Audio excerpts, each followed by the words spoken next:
Happy Whiskey Wednesday, everybody. Welcome back. This is another episode of Women in Whiskey from the Whiskey Lifestyle and Bar Time Stories. I am Rashawn Hall, aka Bar Time Stories. And this week we have the pleasure of having the founder of the Black Bourbon Society. Samara, what's your last name? Sorry, let me do that again. Davis. Davis. Okay, back it up. 3, 2, 1. Welcome back, everybody. Happy Whiskey Wednesday. This is the Whiskey Lifestyles Women in Whiskey series. I am Rashawn Hall, aka Bar Time Stories.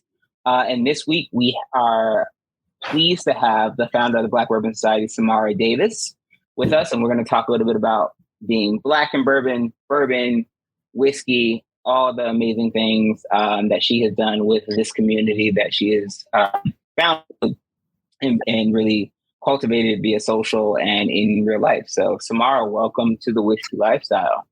Hi guys. Thank you for having me. Oh, thank you. And thank you for all the work that you've done in the space. So you are the founder of the Black Bourbon Society. Tell us a little bit about the Black Bourbon Society and what inspired you to create this space.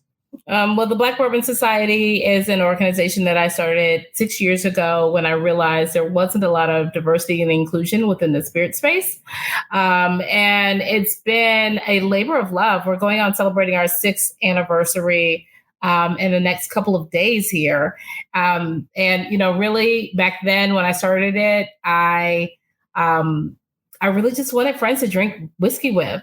And I saw some glaring holes in the industry, and I wanted some folks to drink whiskey with, and I wanted to prove the industry wrong. I wanted to prove that we did exist.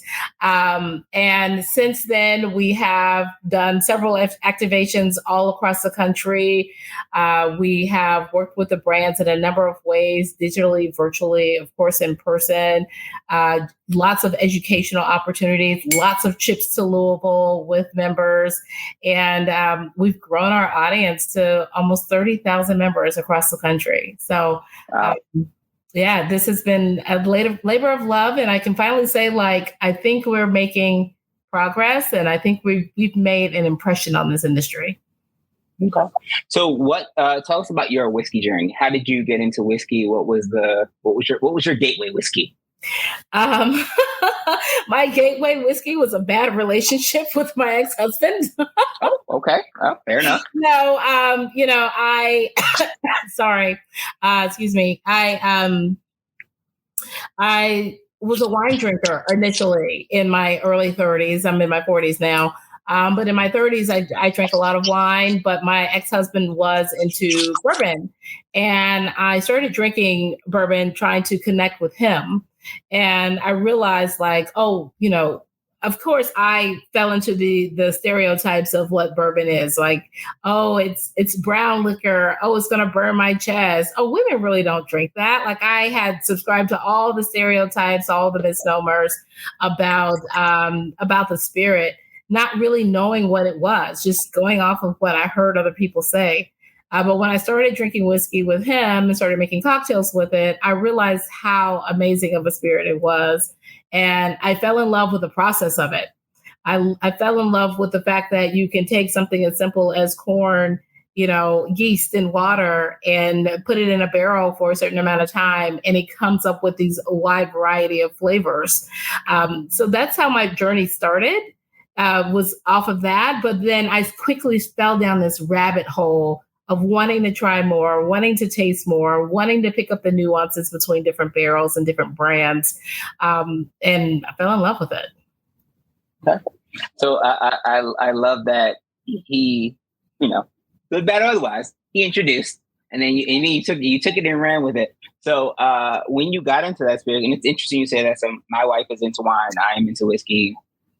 We often have that conversation, and she's like, I'm sick of going to distillery tours. And I'm like, I will keep going to wineries. I don't love it the same way I do. But what was it about? What was that first, tell me about that first distillery trip, or that first distiller, or spirit that changed the game for you? Well, my first whiskey that I ever drank was Four Roses single barrel. So I came at a pretty high level, off the bat, 100 proof. really fallen in love with the good stuff. But I quickly, again, I love Four Roses. Heaven Hill is still my favorite. So I found a bottle of Henry McKenna before it got super duper expensive and rare. And that was like my go-to sipper. Actually, I drank Henry McKenna all the time. I made cocktails with it. I drank it after work when I was living in California. That was really like my go-to bottle. But then, I started this business back in 2016. I didn't go to the distillery until 2018. That was the first time I had ever been to Kentucky. So I had started this business sight unseen. And it wasn't until 2 years in that I had finally had an opportunity to actually go to Kentucky and see what the distilleries look like and have this amazing experience in the distilleries, in the rick houses. And that is completely mind blowing and just made me fall more in love with it. The smells, the sounds, the dust, just these massive warehouses full of barrels of whiskey. All of it is really a sight to behold. So, yeah. And I think what's interesting is for me is the story. To your point, it's all those sights, sounds, but it also like just the whether it's a familial story, whether it's just a story of like hardship and inspiration, meeting ingenuity. When you decided to, and which also kind of brings me back to Black Bourbon Society, when you decided that I want to drink with my friends. I want to find a space for us in that. When did it become beyond just, okay, you like that, you like that Four Roses single barrel to, I'm going to actually build a community of people who look like me, who know my experience and are going to drink this brown liquor that is not cognac. So it kind of went hand in hand, right? I'm sorry, I've got a sample that I'm supposed to be drinking, but it feels more. It's all good. I was going to ask. We'll get to it. It's some new. It's a new. Okay. But that kind of went hand in hand, right? Like I was drinking bourbon. I had my own business in the Bay Area, so I consulted and produced events, and I mostly for nonprofit organizations and small businesses in the Bay Area back in 2015, 2016, and I produced this event for a friend. And at that event was a woman who was brand new to the area. And literally the name of the event was like, You Need New Friends or something like that. It was a brunch event. And one of the women at this brunch worked for one of the brands. And she was new to the area and she needed a friend. And so I told her what I did. I told her that I was falling in love with bourbon and that I'd love to work with her in her agency to help her get her footing and get familiar with producing events in the Bay Area. And through that experience, I started doing some third-party work with her. And then and during that process, again, being an event planner, having that event production experience, I asked her, well, who am I producing these events for? And it was then when I realized that there wasn't any activations that were consumer marketing, engagement events, experiences that were specifically geared towards consumers of color. It was more like if you saw consumers of color, it was more towards the urban demographic, which is great, right? But I'm a much older person and I don't necessarily identify with the urban demographic anymore. That urban demographic is kind of like that 20 to 25-year-old, they're gateway drinkers. Mm-hmm. Those are the bottles with the sparklers in it. Shut down the club, like branded shot glasses, that type of a situation. And it really I didn't identify with that. And I didn't think that my friends and the people that I wanted to drink bourbon with fit that stereotype, I guess, or that personality.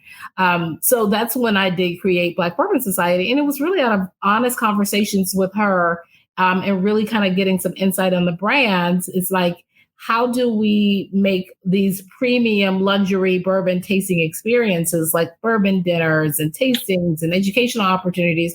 How do we provide those same type of experiences for diverse audiences? And there was a little pushback in the beginning, and there was a little like, well, we didn't know there was a premium diverse audience, which is nonsense. Mm-hmm. And then it was all about, okay, well, I'm going to create Black Bourbon Society to prove to you that we do exist.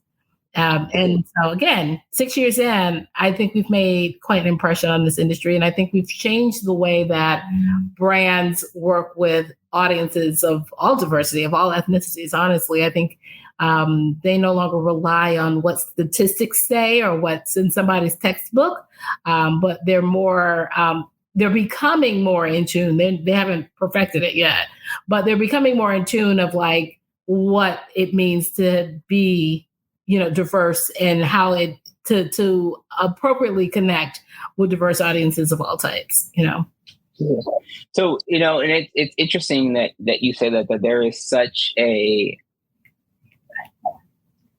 there's what you assume whiskey looks like as someone who is bald headed with a beard, and I don't have my glasses on now, but it's like, you assume whiskey is a certain thing. And, right. Being a woman and being a Black woman, there is a, that, like you said earlier, like, oh, it burns, all those suppositions that people put on whiskey. And honestly, sometimes, I've had my own friends who are like, I don't like whiskey. And I make them a cocktail, like, oh, this is delicious. And like, you're drinking whiskey. There is, so some of it is our own thing, but what was the initial response from us, from the African American audience as you built out the Black Bourbon Society, when you started to find that like-mindedness, that kinship? Tell me a little bit about what, you talked a little bit about kind of what the brand experience was like. What was the experience like from a consumer side, from a finding an audience in a community? What was that like? It was exciting and it was scary at the same time, because I didn't know how the audience would necessarily, resonate to this. If it was just a me thing or if it was actually a need. I didn't know that when I started Black Bourbon Society. I just wanted to do it. And there was also some intimidation on my part because, again, I was, kind of buying into these stereotypes that are out there. Like, well, what would people think? I'm a Black woman who drinks whiskey, who has small kids, who's married. Like, I kind of put myself in a box in the beginning at first. But, I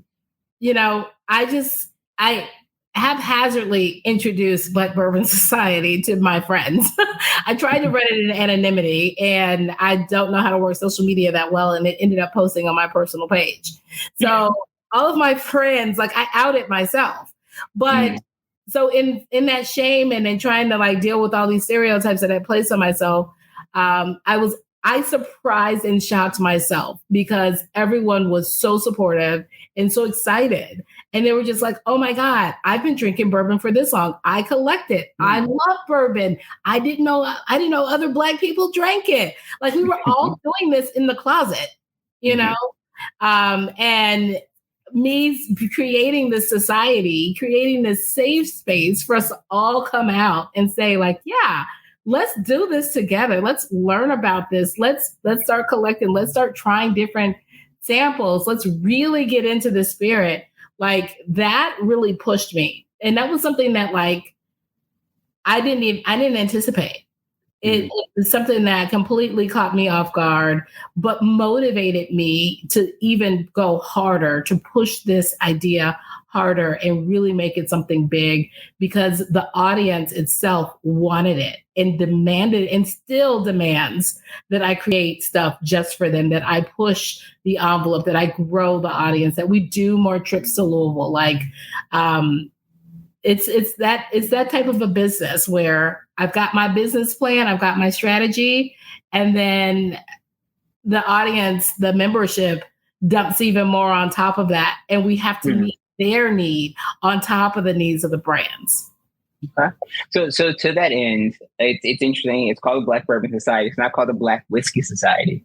Why bourbon and not whiskey as a more broad category? Well, Black Bourbon Society, first of all, it rolls off the tongue a lot easier. Okay. And truly, that was my introduction into the space. I loved bourbon and I fell in love with it. And it's America's native spirit. And it really only made sense to me, like, okay, this is America's native spirit, yet it's not being marketed and communicated to Americans properly. And like we still find ourselves, I've had several epiphanies over the past 6 years with this, but we are still having a really hard time defining what it means to be American in the spirit space. So we stick with Black Bourbon Society just because it is America's native spirit. And if it is America's native spirit, then it needs to be and should be inclusive. Absolutely. And I think one of the interesting things that building on that is that Black Bourbon Society, is, as I was aware, and as the Facebook group began to grow, was right in parallel with like the evolution of the Uncle Nearest story and people becoming more familiar with that story. To your point of like inclusivity and what the American whiskey space is. Can you tell me, as you talked a little bit earlier about like brands becoming more open to understanding that their consumers are not just 40-year-old white guys. That tell me a little bit about what those life lessons or what those experiences or epiphanies have been over this journey for you. Well, that's a loaded question. Some of the brands get that, right? So some of the brands get that they need to be more diverse. Often when I'm talking with a brand and I'm consulting, whether if it's to create some experiences for them or if it's to consult with them on internal D&I issues, we start off with a business case. And again, my business case is simple. Look at the spirit. Look at the census records. So if your audience is predominantly middle-aged white male, in the next 10, 15 years, you're not going to have that audience base. Like, it's simple as that. Like, we know that the minorities in this country are becoming more of a majority on the census records, and that the percentage of white males in this country is dwindling down. So if you're a bourbon brand, or if you're any brand for that matter, and you're literally hanging your hat on one demographic that is slowly becoming smaller and smaller, then you're going to be out of a job in the next 20 years. And from that conversation, that's when you start to see like, oh, let me straighten up my back. Let me actually listen to what you're saying. And that's not a number. That's not a scary tactic. That's just what reality is. And I think, and people know that that's reality because that's why our politics are going bananas right now. You know what I mean? So like, that's very real and very factual. And that is a very real concern for the majority of Americans. But with that being said, like, that's the business case. And that's an opportunity to say, okay, look, now we get to sit back and we say, how do we genuinely connect with other audiences? Because yes, you know that there's a Black demographic, an Asian, a Latino, a LGBT, a female demographic. You know, you've got these other subcategories that all love and support the whiskey industry, yet you're not really going above and beyond any measure to connect with this audience. And if you do, you're often doing it in a way that is offensive, right? Or disingenuine. So how do we create genuine, real connections with these audiences in a way that draws them in, that continues to push the mission of the organization forward and makes them loyal consumers? So that's the work that we're doing with these brands. And some get it. A lot of the newer craft distillers, a lot of these smaller brands that have popped up, much more leaner in staff, they are going into this industry knowing that they need to be more diverse and knowing that they need every single consumer, that they can't rely on one demographic over the other. So they're a lot of fun to work with because they're open to any and all ideas. But some of the larger conglomerates that have been around for hundreds of years and have done things a specific way for decades, for, again, hundreds of years, or that are owned by larger organizations that might not even be American companies themselves, they're the ones that are very slow to the race. And they know they have an issue, but the ship is too big to turn around and make change. Yeah. So that's where we're at. I don't know if I answered your question. No, absolutely. No, that definitely answered my question. I think one of the other things that Black Bourbon Society does, and it is really interesting, is the community element. So the salon that you had in Harlem recently, talk a little bit about the importance, again, the importance of community. And I feel like, there's nothing better than enjoying any spirit, but in particular, because we're talking about whiskey, there's nothing better than enjoying whiskey with friends or with family or in a communal experience. Talk about the importance of community in what you do. Well, community is everything, right? And again, it's building genuine engagement. And it's building genuine connections. So it's not just like, oh, hey, we're this brand and we throw a party for Black people and have them show up, drink our products, and then go home with a T-shirt. Like, no, it's got to be something that's impactful, something that resonates with the community, something that really has some sort of lasting impression with the attendees that participate in this experience. So that's how we craft our campaigns, right? This is how we curate our experiences for our audience, for broader audiences, and for the brands. It's really like, okay, we want to take this product, and it's as simple as that product. The event that you're referring to was for Jack Daniel's Single Barrel, right? Mm-hmm. So it's like, okay, Jack Daniel's Single Barrel is on everybody's shelf. Like, you can purchase it. It's $50 on the shelf near you. But how do you connect the community, or how do you draw in new audiences in order to really create an experience with that spirit and to really understand it on a deeper level? Well, you create something like a Salon 7 during Black History Month at a Black-owned venue that speaks about the product itself. So, we're learning about Jack Daniel's and we're sipping Jack Daniel cocktails and we're learning about the product, but we're also having this conversation about these movers and shakers in New York that are really exemplifying the level of excellence and ingenuity, right? Just parallel to the ingenuity and excellence that's in this bottle, right? The liquid form of that.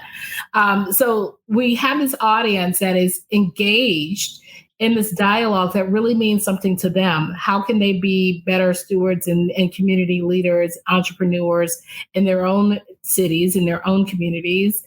They're networking with each other. So they're passing business cards. They're, following each other on Instagram. They're creating connection that they can follow up with at a later date. And they're also having a really good time. They're experiencing food from a Black-owned restaurant, and they're having amazing cocktails. Like, that's an experience that most people won't forget. And it's all tied back to Jack Daniel's Single Barrel. So, like, that's genuine connection. That's genuine engagement from the brand, because the brand is not only just there to push their product in front of our audience, but they're also there to deposit value and knowledge and connection and connectivity beyond that event. Absolutely. And I definitely walked away with that. I walked away with the Jack Daniel's contact. So thank you. So thank you for that. So what, so you said, this is a 6 years in. Where do you see Black Bourbon Society going? What is I'm not going to ask what the end game is. What do you want to, what's the next thing? Where do you want to go next? So the next thing is, we're no longer proving, like I said, like, I created Black Bourbon Society out of this need to prove that we exist. Like, I'm very confident that we have shown this industry that we exist. And so we're not proving, we're just executing and we're doing. And we're we're continuing our advocacy work, and we're holding brands accountable. For BBS, we've grown so large and we have so many capabilities that we're actually kind of splitting apart our company. So Black Bourbon Society will continue to be membership based, and it will continue to house our community of 30,000 members. We'll continue to grow that.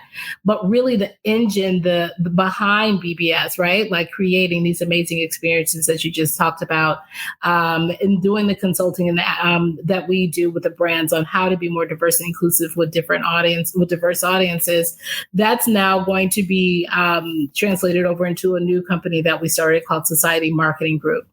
And that agency will continue to grow, and grow.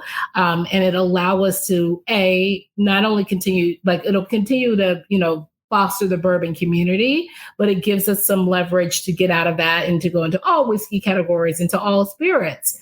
But looking at our demographic, we know that African Americans just don't like one thing. You know what I mean? Like, they're not just hardcore bourbon drinkers. They're hardcore bourbon drinkers. They are very super conscious consumers. They like luxury goods. They like premium products. They like premium cars.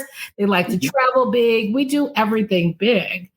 So that demographic really needs to be a litmus, right? It needs to be an example, almost a white paper for other industries to really see, how do we genuinely engage again with an audience just like this? And we're hoping that SMG will be that agency that will continue to create experiences for this demographic beyond the spirits industry. Okay, cool. All right. So we always like to end every interview with just a couple fun questions. So the first one is, if you could have a pour of whiskey with anyone dead or alive, who would it be and why? Oprah. I should probably say my grandmother, my great grandmother. So my great grandmother apparently had a whole closet full of whiskey. She called it brown. So I should say her, but no, alive, I would say Oprah. I want to drink whiskey with Oprah. I know she's a big tequila fan, but I think I can convert her. And we can do it in her lovely garden in Santa Barbara. So, okay, all right. And lastly, so I always ask people who are in this space, who working with whiskey, working spirits for a living, or that is their bread and butter, so to speak. What do you do when you're, what does downtime look like? How do you balance that work-life balance when, for most people, it's, I'm gonna have a glass of whiskey because I'm stressed out at my 9 to 5. When your 9 to 5 is whiskey, what is that? What does downtime look like for you? Ginger shots. Again, like I got these samples that I get these all the time, and I actually had a tasting of it, and I didn't feel like drinking again, because when your job is whiskey 9 to 5, like, you don't have time to start sipping, right? Like, you're working. So I just listened into the presentation and got all the notes and questions that I needed, but I actually never drank the product. So in my downtime, I'm with my kids. I'm with my husband. I'm trying to catch a nap. I'm not always sipping on something. I still am a big wine drinker. And so, I drink a bunch of whiskey. I do my tasting notes and all that stuff, but I want to clear out my palate. I just really want a good bottle of wine, So. Okay. There you go. Well, Samara, thank you so much for doing this. It's always a pleasure. I've been, following Black Bourbon Society for a long time, and I'm glad to have you on here talking about being a woman in whiskey. So thank you so much. And cheers, everybody. Thank you so much. Cheers. Thank you for having me.